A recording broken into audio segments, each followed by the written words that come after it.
hindi na ako binibigyan ng flowers eh. So, ako ang mag-a-adjust. Bigay ko sa kanya to. Pero, ako ang bibigyan niya. Tingnan natin kung ano reaction niya. Hindi na ako binibigyan ng flowers eh. So, ako ang mag-a-adjust. Tayin lang natin siya. Wala pa siya eh. Malapit na raw eh. Abangan nyo na lang. Wait lang. A few minutes later. Tagal niya. Tagal-tagal.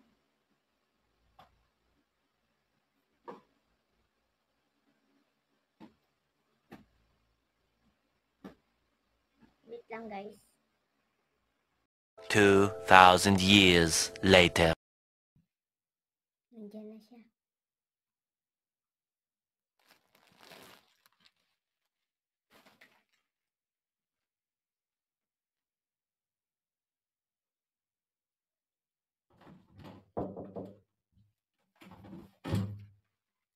Oh, labas ka ulit. Labas ka ulit.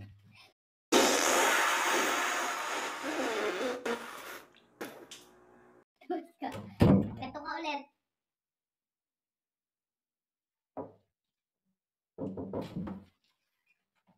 Wow, ang ganda naman. Thank you. Yung nga binibigyan ng flowers, thank you. Binigyan mo ako ng flowers.